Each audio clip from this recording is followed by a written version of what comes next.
Well, I hope, thank you, Christy. Thank you very much. I know that's a pretty big deal for you to do that, so.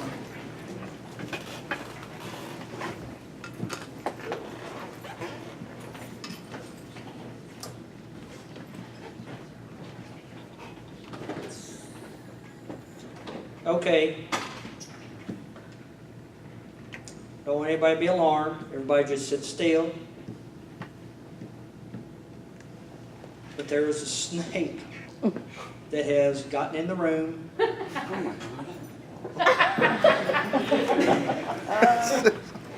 you going to get it? No, she's going out. Mom, it's going to eat a mouse. It's okay. Yeah, she's done headed out the door. How do you know you didn't run into it? Let's see. Who is the ding dong that likes to catch snakes in this room? Okay. I'll catch it. Where's it at? Okay. Well, that's the point. I don't know. Not me. It got in the front door there, so. Well, how do we know it's So in just. here? Well, you already had a heart attack. All right, guys. Go get Susan. I'm teasing. Okay. Go get Susan. I'm teasing. Susan, I'm teasing. Are you kidding? Oh my God. I just want to see how quick you can move. Come on. I'm seriously. I'm teasing. If you want to see her move faster, tell her it's a mouse fire. There's a mouse back there. No, I'm teasing. I'm teasing. Y'all come on in. Oh my gosh, and that first hit my throat. I was like, well, there it is. Billy, would you do me one more favor? Would you bring me the backpack that Brenda's got? That's where the snake is, Mom. Yeah, just bring it up to me, please. Yeah, it's the one that's got the snake in it. Eating a mouse.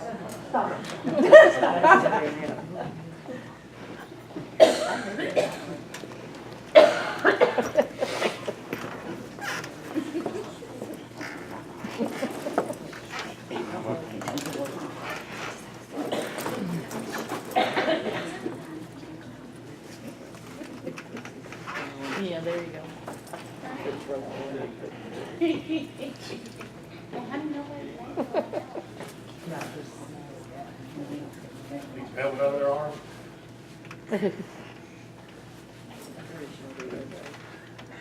It's been a while since I put this backpack on.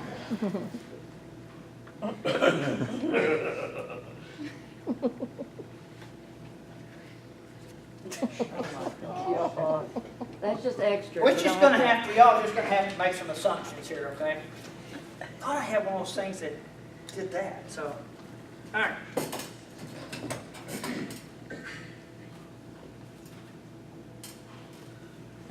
All right. Now we're ready. If there were a snake in the room, would you want to know?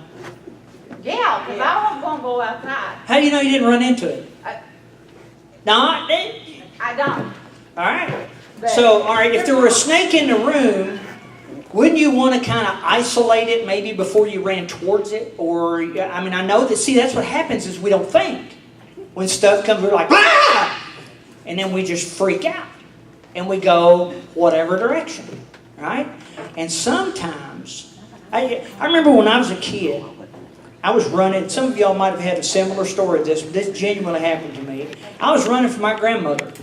Because my grandmother, I had done something I was not supposed to do, and I had a grandmother that knew what a switch was. How many of y'all had a grandmother that grew up that way? Mom. All right. So I had this grandmother and you know, forget the stuff you go out and get your switch. My grandmother always had one. I didn't have to go pick a switch up. All right, it was just there. And I'll never forget getting into it, I think with my sister. And my grandmother grabbed that switch and she started going, and she missed me. And I took off running and I hit the back door of the house and I ran about 11 feet and ran smack dab into the clothesline. Do you know what a clothesline does to a decapitation? Is the closest thing that it didn't catch me here, it caught me right here. And I'm telling you, it was bad. And you know, after my grandmother cleaned that up, she switched me for running from her. Okay? So, that's what happens to us a lot. We run the wrong direction. We have too many things that scare us or that we don't understand. And before we have a full understanding of what it is that we're supposed to do, we've done made the wrong decision again. Now, I don't know about you, but I've done that quite a few times in my life. How many of y'all are wondering why I have this backpack on? Okay, just keep on, hang on. Okay, so if you were going to get on an airplane and somebody was to say to you, when you got on the airplane, they handed you a parachute. And they said, I want you to go ahead and put the parachute on because at some point, we're going to crash. I'd appreciate they gave me the parachute then. Would you get on the plane? She would. Yeah, well, okay, but the point being, so if you get on and they hand you this parachute, and what happens is this: we put our parachute on because we're skeptics. We're like, well, that's stupid. That's not going to crash. This is silly. It's safer than it is riding with the Coots family. Okay, maybe not. But it's safe. I'm not gonna crash. So you reluctantly you put it on and you get in the plane and you sit down. And have you ever sat on a plane and you realize that there is no comfortable seats other than on first class? And unfortunately, I have never experienced those. I've always had to walk past them and go to the seats where there's 3 people sitting there, and I'm usually the one stuck in the middle like this. And I've usually got a woman on this side of me that has a whole bottle of perfume on, and this guy on this side of me hadn't took a bath in 3 or 4 days. So, and listen, I'm being honest. I've probably flown 100 times, and it just gets me. I always have this experience. So they give you this parachute and say, I want you to put the parachute on, because at some point along this plane ride, you're going to crash, okay, and you're going to need the parachute. And you're like, well, okay, I'll put it on. So you put it on, and you try to get into your seat, and you're like this. You're like, okay, you finally get in there, and it's a flight that's like a 16-hour flight, and you're on the flight, and here you sit, and you're like, man, this is uncomfortable. And you look over at this guy, Todd, he done took his off. You're like, dummy, we're going to crash, So you've got yours on, you're so uncomfortable. And so you loosen it up just a little bit. You're like, all right, that's a little bit better. So, you begin to loosen things up. And you're like, all right, that's a little bit better. Man, it's still good. Desiree took hers off. And then Miss Case took hers off. Ryan took his off. Mike took his off. Then Jordan's got his off. I am the only person on this plane that still has my parachute on? What in the world is going on here? But I still got it on because you know what? It's going to crash, so I'm 1 hour, 2 hours, 3 hours, 4 hours, 5 hours, 6 hours into my flight. Man, nothing's happened. It's a 12-hour flight. 8 hours, 9 hours. Man, 9 hours. I think I am terribly uncomfortable. So I go, well, if everybody else has theirs off, I'll just keep it close. That's what I'll do. I'll just keep it close. Well, no, I'll just keep it with one arm. So there you go. That way I can stick it in there real quick. Okay. So I take this one off. Now I'm starting to be like Todd. And I'm starting to be like Desiree. Oh, Desi now just took hers off. Everybody's got their... I didn't realize she was in the bathroom, so I didn't know she took hers off. Now she's got hers off. Everybody's is off. I was in the bathroom because you hollered snake. That's where it was. So the next thing you know, 10 hours into a 12-hour flight, and we're fine. Hang on. I'm 11 hours into it, and I'm like, this is stupid. Somebody has lied to me. And you stick it under the seat. You're like, this is stupid. Now I'm just like everybody else. And you start having some turbulence. Y'all ever been on a flight with turbulence? Do you know that when you don't expect it, when they get on the microphone and say, attention, this is the captain. We're going to experience some turbulence now. And you're expecting a few bumps and stuff like that. But let me tell you something. When you don't have your seatbelt on, like they tell you to have your seatbelt on, and turbulence hits and you come that far out of your seat, you will put that seatbelt on. So here you are, now you're just like everybody else on the flight because, you're like, this is stupid. We're 11 and a half hours into this flight. Nothing's happened. 30 minutes. Man, if we crash, we can glide in from here. It ain't no big of a deal. And then it happens. And when it happens, the wing pops off. Hang on. The wing pops off, the side of the plane pops off, and your parachute flies out. You've got a safety belt on, yeah. But there went your parachute. Guess what's going to happen to you?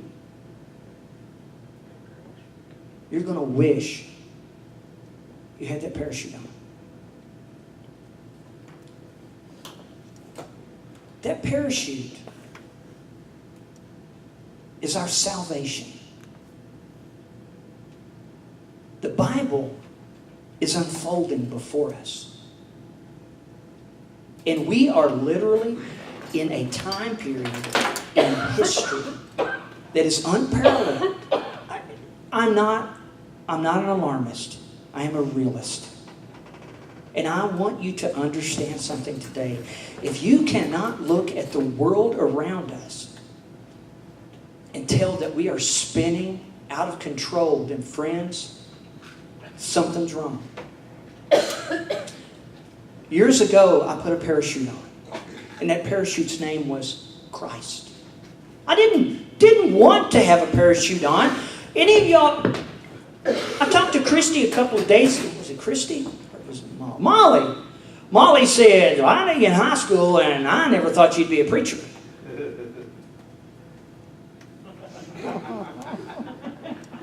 You were like in third grade when I was in high school, so hush, okay? I was there for the conversation. Okay. Well, I didn't think I would ever be a preacher either. I never believed. Listen, I was one just, I promise we're getting somewhere. I was one just like many of you. I got baptized when I was 10 years old. I was told that you go to Sunday school and you go to church, and when you hear the message and the message touches you, or when you feel God pulling on you, you walk down the aisle and somebody will lead you in a sinner's prayer. You say the sinner's prayer, which means at that moment you invited Jesus into your life, and then you'll get baptized the next week or maybe the week after that. Many of y'all have kind of the similar experience. That's kind of what we were taught when we were young. And no one ever taught me about the parachute. No one ever taught me that I am to put my parachute on and cling to my parachute. Because what the parachute is telling me is that there is a crash coming at the end of every one of our flights. Now, I want you to understand that parachute is what provides you the safety that you and I need, which is Christ. But we begin to look all around us and say, well, he don't have his on.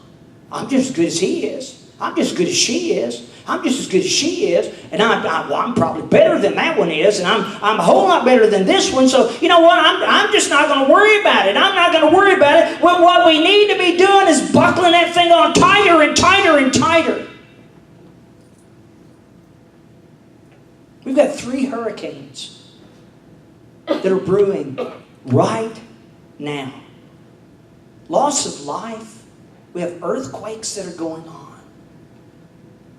We have disease. We have all of these things. And I believe with all of my heart, guys, that I am watching the days unfold before us, before the coming of Christ. And I believe that. Once again, I'm not here to alarm you. I pray that I have preached faithfully for 20 years about the need for Jesus in your life. But there comes a point when a pastor needs to look at you and say, are you prepared? Are you ready? If Jesus were to step out right now to call you, are you ready? Because friends, that's the reality. And you do not want to be caught without your parachute on. I want you to read with me. Turn over to the book of Matthew. And we're going to look today in chapter 24. I want to read you a couple of things. I don't know where we're going. I really don't. I just feel compelled that we're supposed to be here. Matthew chapter 24. And I want you to look at verse 36. I want you to look on the screen. Can you all see it? Can you see what's behind the light point? Do you see the clouds back there that you can see in there somebody holding their arms open wide? One of these days, something similar to that is going to happen, and we can read about it in the book of 2 Thessalonians. But the truth of the matter is, one of these days, Christ is going to come back, and He is going to get His children. Okay? Now, the most important decision that you're going to ever make is, are you a child of God? Are you ready for that event to take place? The Bible says this, verse 36. No one knows about that day or about that hour, not even the angels in heaven, nor the Son, but only the Father. For as it was in the days of Noah, so shall it be at the coming of the Son of Man. For in those days before the flood, people were eating and they were drinking. They were marrying and given in marriage up to the day Noah entered the ark. And they knew nothing about what would happen until the flood came and took them all away. If you've ever read the story, or if you've ever watched movies, or you've ever really paid much attention, I want you to recognize that the ark wasn't... Now, I know some folks went to the ark yesterday. Was that a pretty cool experience? Okay, so I want you to think about the ark experience that you were at yesterday. You actually saw the ark. Where was it at? In what? Williamstown. Williamstown, Kentucky? Williamstown. Anybody seen that? Anybody else seen that?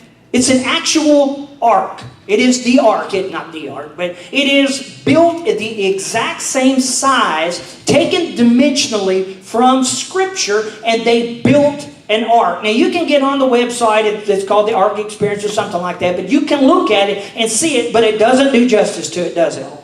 All right, so I want you to just think about this. They had multiple craftsmen working around the clock, or I wonder how long it took them to build that one. I think it was like 2.5 years. Okay, 2.5 years with skilled craftsmen, with people that knew what they were doing, with modern technology, with lasers and with nail hammers and with glue and with all of these different things. And they already had a designed architectural AutoCAD plan, and all that Noah, I was going to say all that Noah had was an idea of what the Holy Spirit had spoken to him, and he was told, I want you to go and build this big boat in the middle of the desert, because there is going to be rain come upon the earth. Now, I want you to understand, up until that time, they hadn't seen rain. Did y'all know that? He didn't even know what rain was. That was foreign to him. What's rain? What do you mean? What do you mean rain is going to come? What is rain? Because up until that time, God just took care of the nourishment of the plants and things like that from the ground. And it says that when the deluge came, it came from the heavens and it came from the earth. But He said, I want you to build this ark.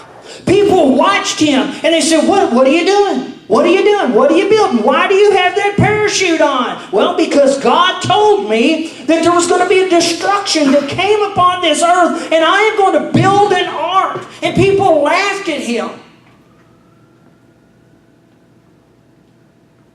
And laughed at Him. And laughed at Him. You know what He did? He kept building. Do you realize that people think we're nuts right now?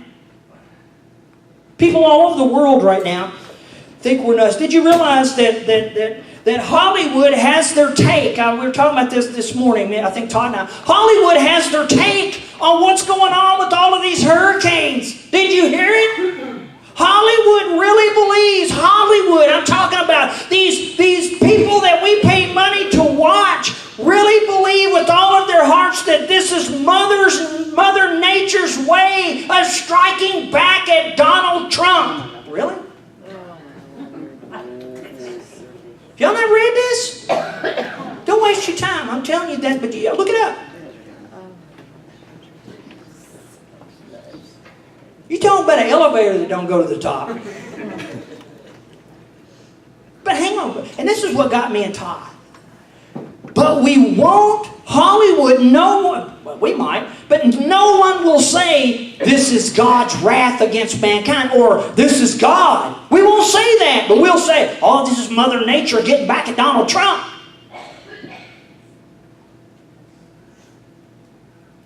Christian people all over the world have taken our parachutes off because we want to be like everybody else.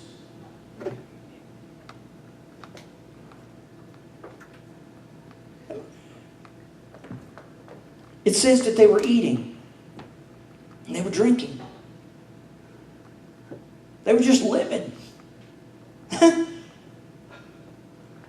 They saw a guy in the desert and he was building a big boat. And I know that they wouldn't ask, well, what's going on? And he said, I'm telling you, destruction's coming. And they said, well, that's stupid. What do you mean destruction? That's silly. You're just a kooky old man. But he was a kooky old man who had a parachute on, or a life jacket.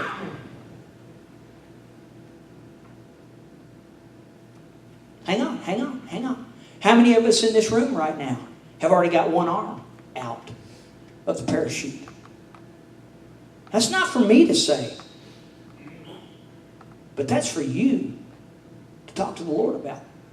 It's just more comfortable like this. Or how about this? I've got it in close proximity. When I go underground at a coal mine, I don't know where Aaron's at, but you've been underground in a coal mine. You recognize if you go underground in a coal mine, you have a rescue breather. Okay, in the event something happens, you know, if there's an explosion or something on the ground, you have to have a breathing apparatus to get you out. And there is a rule that says it has to be within 25, I believe it's 25 feet of your person. Let me tell you something. I've seen people that have them within 25 feet. I've seen people that have them on. I've seen people that when you ask when they're out, they say, well, they're over there. You want to know why? Because no one thinks it's going to happen. I'm going to tell you something. I am a big sissy. I have that thing girded around me. I don't want to try to figure out where it's at. It is right here on one of my two hips. Why? Because I want to be ready in the event something takes place. Noah was building, and it says, listen what it says. It says that as it was in the days of Noah, so shall it be at the coming of the Son of Man. For in those days before the flood, people were eating and drinking, marrying and giving in marriage up to the day that Noah entered the ark. And they knew nothing about what would happen until the flood came and took them away. But see, this is the difference. Listen, Jesus told us this is coming. Now, here's where I want to go. I want you to turn over to the book of Matthew chapter 24. Let's look at verse 1. And Jesus left the temple and was walking away when his disciples came to him to call his attention to its buildings. Friends, get a picture of this. They had just been in this magnificent temple and it was second to none. And I'm talking about stones that were 3 feet tall, 3 feet wide, 35 feet long. One was stacked on the other. You can still see the foundation of the temple. If you look at the Wailing Wall in Jerusalem right now, just look it up, Wailing Wall in Jerusalem. You can see the stones that were placed one upon the other. They were massive, massive stones. And the disciples looked at this massive building, and as they looked at this massive display of what mankind would do, they were focused on temporary things. They said, do you see this building and how magnificent this building is? Oh, do you see my life? Do you see my bank account? Do you see my car? Do you see my this? Do you see my that? None of that matters when you need that parachute. None. Oh, I got the voice of an angel. I've got the skill. I've got this, I've got this, I've got this. None of that's going to matter. What you need is a parachute. Bill Gates saying, I've got the IQ of 181, but he's not smart enough to accept Jesus Christ as his Savior.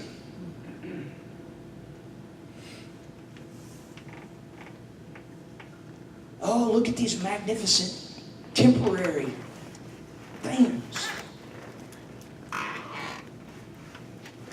The greatest thing that we are ever going to do is to recognize the difference between the temporary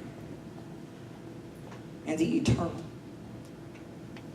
Those things that we do for Jesus Christ, those are the only things that are going to last.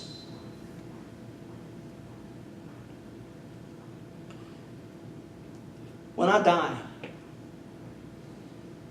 I don't want people to talk about he was a good joy rep. Or that, he really taught electricity well. Boy, he could wire a building. Or man, he could sing. I want people to recognize I died with a parachute on. And that what I cared about was you having your parachute on.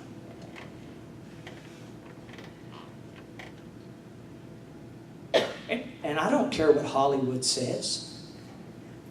I'm not trying to be popular. I'm not trying to hang out with them. I'd rather them hang out with us. Oh, look at these beautiful, magnificent, temporary things. And Jesus looked at them and He said, do you see all of these things? He asked. I tell you the truth that not one stone shall be left upon the other. Every one of these will be thrown down. And as Jesus was sitting upon the Mount of Olives, the disciples came to Him privately. Tell us, they said, when will these things happen? And what will be the sign of your coming and of the end of the age? Now, friends, I want you to understand. I'm not sitting here trying to tell you today that Jesus is coming in the next 24 hours. I'm trying to tell you He'll come for somebody in the next 24 hours. Maybe not you. But every 3.9 seconds somebody dies. Look at me. One of those 3.9 is yours.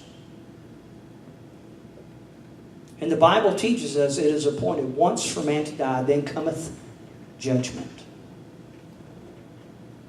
None of these, but I built big buildings. But did you have a parachute? What did you do with that parachute? When I was 23 years old, I was confronted with the fact that I didn't have a parachute on. Look at me. Everybody look at me. This is serious stuff. I got confronted with the fact that I had never put a parachute on. Although, and I've shared this with you before, but if you're here for the first time, you need to hear this. If I had died, my mom and dad would have thought I was in heaven, but they would have never seen me again because I did not have my parachute on. Since that time, I just try to share that parachute with people. I can honestly tell you this. Not one time have I wanted to take my parachute off to be like everybody else. I've struggled. It's uncomfortable sometimes. Hard to wear. It's a little bulky because there are some places, if you've got that parachute that's strapped on your back, you can't squeeze yourself into because you're not supposed to be there. So, if I end up there, guess what I did? I took my parachute off.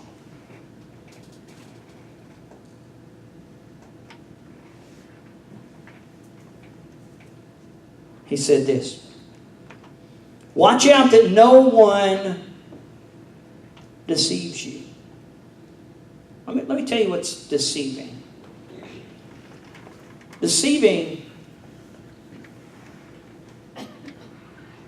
Deception is taking place all over the world even as I speak.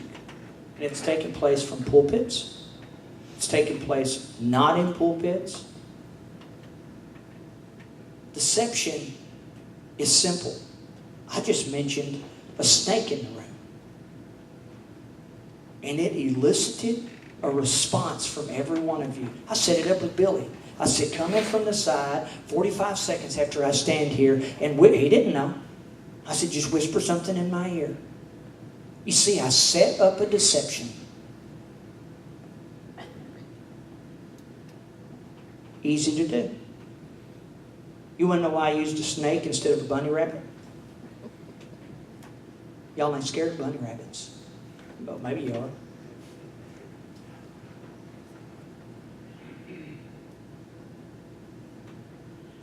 Think about it. Watch it that no one deceives you, he said. For many will come in my name, claiming I am the Christ, and will deceive many. You will hear of wars and rumors of wars, but see to it that you are not alarmed. Such things must happen. lost my place. But the end is yet to come. Nation shall rise against nation, kingdom against kingdom, and there will be famines and earthquakes in various places. But all of these things are simply the beginnings of birth pains. Listen, you will be handed over. Now, listen, here, verse 9. This is all of us. Could you handle this? You will be handed over to be persecuted and put to death, and you will be hated by all nations because of me. And at that time, many will turn from the faith and will betray and hate each other. Hang on, just stop for a second. Let's just stop right there. What do you stand for? You see, that's what's really the crux right here. What do you believe? What do you stand for? I want to share something with you all. And I think I've shared this with some of the church before. I don't know if I shared it publicly or not. But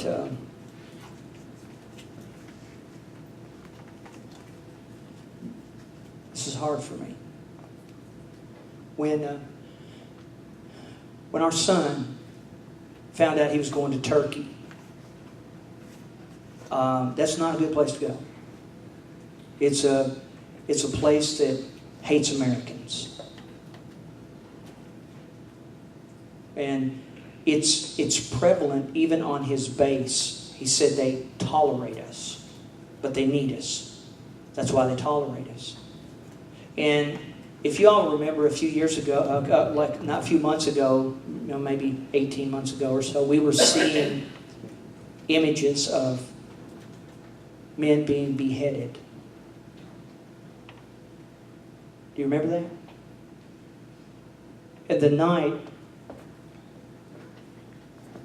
that my son was going to leave, we were sitting in my bedroom, and I said to him, I said, "Bud, I need to talk to you about something." He said, "What's that, Pop?" My son's, 21-year-old, tough as a nail, and he'll watch this. I said, "I need to tell you something." I said,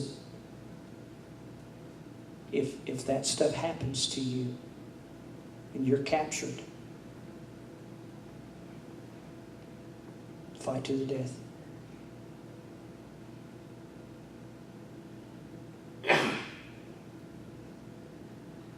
Look at me. Do not be on television. Fight to the death. Now, I don't say that easily, but listen to this. When I found out he was going to Turkey, I got scared because it's the only thing that ran through this daddy's mind.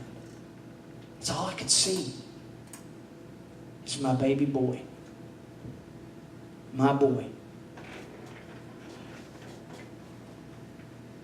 And I said, "God, what do I do?" And he said, "Don't forget, he's my boy first. No matter what, I get to see him again."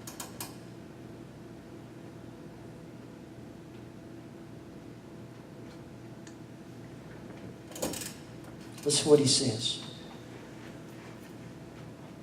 Then you will be handed over and you will be persecuted. You will be put to death and you will be hated by all nations because of me. Friends, why do you think people hate America? It isn't because of our immigration policies. It's because Americans inside of America have started to hate God. And they hated God on the outside anyway. You see, we believe that God is the only God. Our God. Our Father, Jehovah. In Trinity.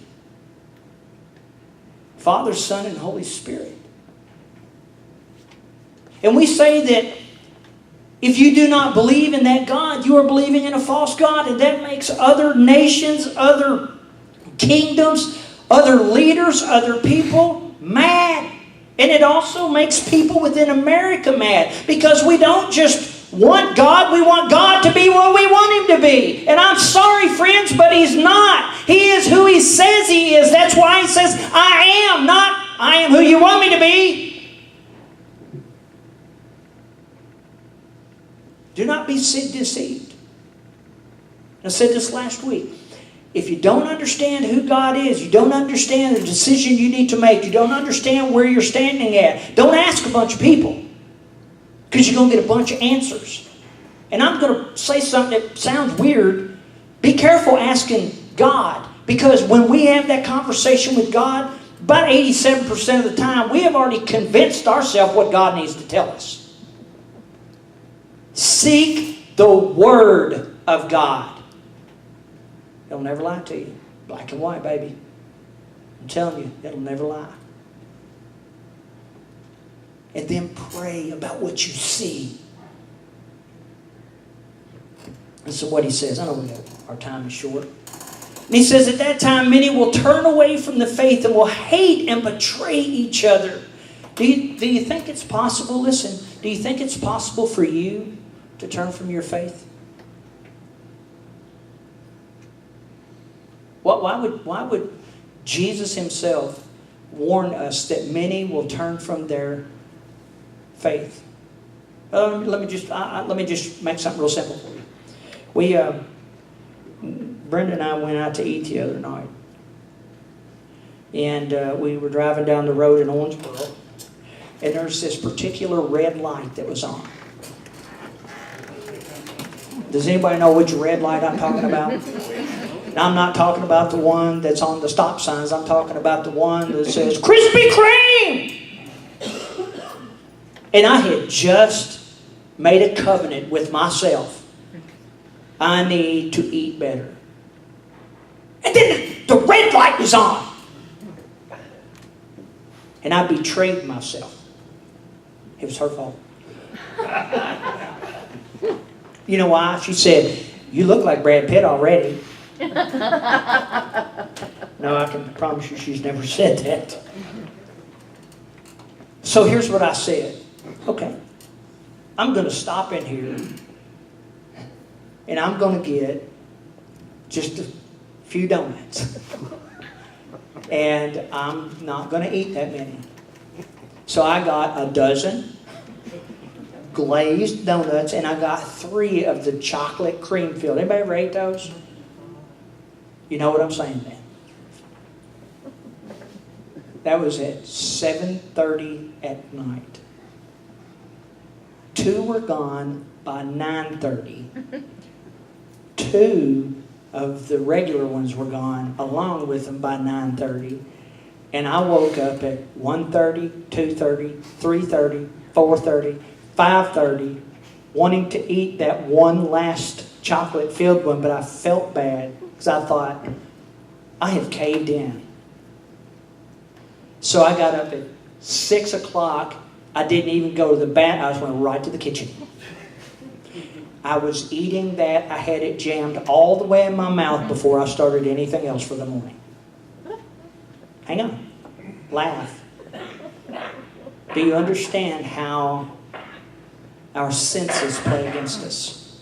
And how easy it is to betray what we say I will not do. Anybody else do that kind of stuff? And I'm not talking about with food, but I'm talking about cross the lines that you know you're not supposed to cross.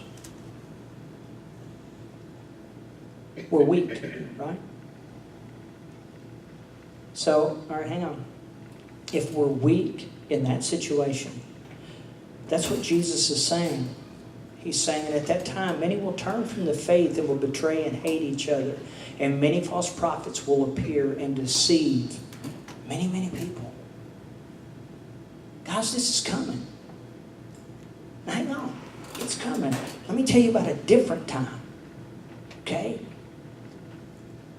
Last year, I don't remember, it's probably pretty close to this time, my family, Courtney and Brenda and I, we began to work out. And man, we all started eating good. And I mean, we did this for what, Brenda, about 7 or 8 weeks until somebody got sick. Of course, once we got sick, it was over. Y'all know how that goes. But let me tell you something. Krispy Kremes didn't enter our house. Nothing bad entered our house. You want to know why? We were focused. Do you understand what I'm getting at? When we are allowing everything else to get in our lives that remove our focus from Christ Himself, we're setting ourselves up to be weak. And the Bible teaches me, and I will end with this. Satan roams around like a roaring lion, looking for whom he may devour. The lion of this pride that's strong and in control of his pride will not attack the lion of this pride that's equally as strong and in charge of his pack. They prey on weaker ones. You want to know why? Because 21 hours a day, a lion sleeps or rests. Do you know what they do? They watch. And as they watch, they find your weakness. And I just want to encourage you. We're going to continue in this for the next few weeks, but listen to me. Listen to me. Your weakness is not hidden. My weakness is not hidden. And all you have to do is to just be honest about that. And recognize that if you know your weakness, I promise you right now, God knows your weakness, but I also promise you right now, Satan knows your weakness. And a time is coming, I'm going to promise you, a time is coming when persecution will face us. And the strength of our faith will decide the decision in our actions. And it takes honesty. It takes growing our spiritual muscles. So I'm just going to ask you today, I don't know what's going on in your life, and it really doesn't matter what's going on in your life. What matters is that you recognize that there is a time coming that you're going to be challenged, that you're going to face persecution. I don't know whether it's the biblical end time events or whether it's just Satan challenging you today or tomorrow or the next day. But man, how you handle those is just like I handled the Krispy Kremes. I was weak. I gave in. I wasn't ready to face that challenge. Brenda and I were at Red Lobster. We left Red Lobster. And if y'all know anything about Owensboro, we should have gotten on the Parkway. As soon as we pulled out of Red Lobster, listen, she said, or one of us said, I wonder if the red light's on. And I told her, I said, if we can't see it, by the time we're to pull on, we're pulling on. Well, we couldn't see it. So we went, one more light.